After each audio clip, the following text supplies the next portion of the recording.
اورنگ آباد شریف کی بارگاہ سے نائب سجادہ نشین کی حیثیت سے تو ہو چکا ہے، مگر ایک اور نسبت ہے کہ میں پیر جامی نظامی سید بخاری رحمۃ اللہ علیہ کا نواسا ہوں، وہ میرے نانا جان ہیں، اور یہاں تمام لوگ حضرت پیر جامی نظامی سید بخاری رحمۃ اللہ علیہ کے مریدین، ان کے عقیدت مندان، ان سے محبت کرنے والے بیٹھے ہوئے ہیں۔ حضرات گرامی، اورنگ آباد میں تحریک محبان اہل بیت فاؤنڈیشن نے سیرت نبی صلی اللہ علیہ وآلہ وسلم پہ تحریری مقابلہ لیا، اور اس کی بھی رہنمائی گائیڈنس جو ہے حبیب احمد الحسینی صاحب سے ہی مجھے ملی ہے۔ میں گزشتہ سال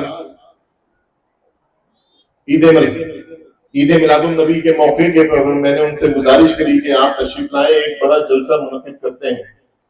انہوں نے کہا کہ میاں جلسے تو آپ اتنے لیتے ہیں، سال بھر میں بہت جلسے ہوتے ہیں،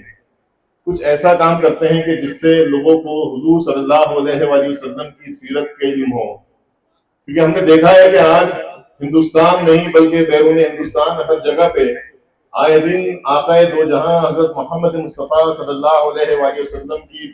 بارگاہ میں کچھ لوگ گستاخانہ الفاظ استعمال کر رہے ہیں، اور یہ دن بدن یہ چیز بڑھتی جا رہی ہے، اور مسلمان ہونے کے ناطے ہمیں بڑا غصہ آتا ہے اس چیز کے اوپر، ہم بڑا احتجاج بھی کرتے ہیں، اپنے غصے کا اظہار بھی کرتے ہیں، مگر حقیقت یہ ہے کہ اگر ہم ہمارے گریبان میں جھانکیں، ہم دیکھیں کہ ہم اپنے آقائے دو جہاں کی سیرت کے بارے میں کتنا جانتے ہیں، ہم نے کتنا مطالعہ کیا، ان کے بارے میں ہم نے کتنا پڑھا، تو یقین مانیے پتہ چلے گا کہ جتنی ہماری آبادی ہے اس میں سے 2% لوگ بھی ایسے نہیں ہیں جو حضور صلی اللہ علیہ وآلہ وسلم کی سیرت کا علم رکھتے ہیں۔ آپ کے مقامات،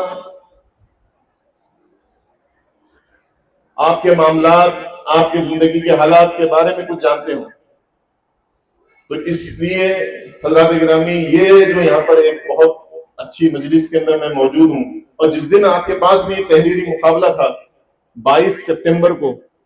اسی دن اورنگ آباد کے اندر بھی تحریری مقابلہ تھا، جس میں تقریباً 1,500 لوگوں نے رجسٹریشن کرایا تھا،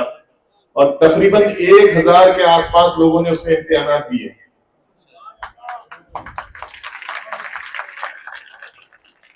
اور الحمدللہ سے میں یہ کہوں گا کہ اورنگ آباد شہر بسوا کلیان سے آبادی میں بہت زیادہ بڑا ہے، تو وہاں پر وہ محنت کرنے کے بعد میں اتنے، مگر یہاں پر بھی الحمدللہ سے میں جو تعداد اور لوگوں کو دیکھ رہا ہوں، جو ہمارے پاس وہاں جلسے کے اندر 1,000 لوگوں نے امتحان دیا تھا اور پھر انعامات کے دن سیرت کانفرنس کے اندر تشریف لائے تھے، اتنی آبادی تو میں یہاں خود دیکھ رہا ہوں الحمدللہ۔ تو یقیناً بیت المال ٹرسٹ کا یہ جو کام یہاں پر چل رہا ہے حضرات گرامی، یہ میں کہتا ہوں جناب اس کے ڈائریکٹر جو ہے معین الدین صاحب اور صاحب سجادہ، اور خاص طور سے مسرور نظامی صاحب اور ان کے ساتھ میں ان کی پوری ٹیم، بلکہ یہ واقعی میں جو ہے تو بہت محنت کر رہے ہیں کہ جس کا نتیجہ آج سامنے ہے۔ حضرات گرامی،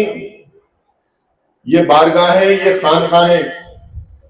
اگر یہ اپنی ذمہ داری سمجھتے ہوئے اس طرح سے کام کرتی رہیں، ضروری ہے ایک فاؤنڈیشن، ایک تنظیم بنائی جائے، لوگوں کو جوڑا جائے، اور اس کی سرپرستی صاحب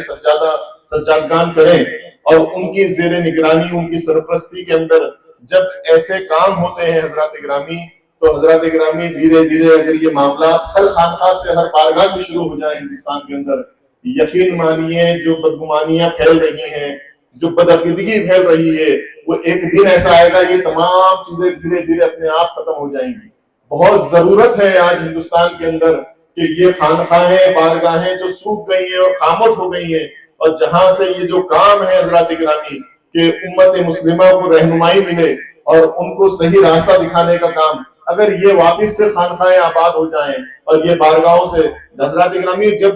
وہاں پر لوگ جمع ہو کے اس کی کوشش کرتے ہیں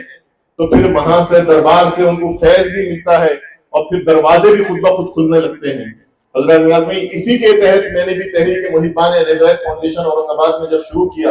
الحمدللہ سے جس طریقے سے مسرور نظامی صاحب نے جب بتایا کہ اتنے سارے پروگرامز یہاں ہوئے الحمدللہ سے، مگر پھر بھی کچھ ہم نے بھی وہاں کوشش کر کے کئی جلسے اور پروگرامز منعقد کیے ہیں اسی طریقے سے الحمدللہ. اور خاص طور سے میں شکریہ ادا کروں گا ہمارے مسرور نظامی صاحب کا کہ اورنگ آباد کے اندر بھی جو تحریری مقابلہ ہوا اس کے پرچے اور کوشچن پیپر جو سیٹ کرتے ہیں ہمارے مسرور نظامی صاحب ہی سیٹ کرتے ہیں. یہاں سے سیٹ کر کے اورنگ آباد بھی جاتے ہیں. وہی کوشچن پیپر جو ہے تم پچھلے سال بھی اور یہ سال بھی. میں نے کہا مسرور صاحب سے کہ میں نے کہا یہ آپ کی خدمت ہے, آپ ہی انجام دیجیے. اور وہی الاربعین جو کتاب آپ کے سامنے تھی اسی کے اوپر جو ہے تو ایگزامات ہوئے ہیں وہاں پر بھی الحمدللہ سے. تو میں زیادہ کچھ تو نہیں کیونکہ ہم مقرر ہیں اور ہمیں حبیب احمد حسینی صاحب کو سننا ہے. میں اپنی بات کو یہیں ختم کرتا ہوں اور آپ تمام کو بہت بہت مبارکباد دیتا ہوں. الحمدللہ سے جو یہاں پر کام چل رہا ہے دیکھ کے بڑا دل کو سکون ہوا اور بڑی خوشی محسوس ہوئی. اور خاص طور سے پوری بیت المال ٹرسٹ کی پوری ٹیم کو مبارکباد دیتا ہوں اس پروگرام کو آرگنائز کرنے کا اور یہ ایسے پروگرام لینے کا. انشاءاللہ تعالیٰ اگر بزرگان دین کا آگے انشاءاللہ تعالیٰ ہمیشہ پنجتن پاک اہل بیت اطہار کا اسی طرح فیض جاری رہا تو انشاءاللہ تعالیٰ اس سے بڑے پیمانے کے اوپر یہاں پر پروگرام ہوتے رہیں گے.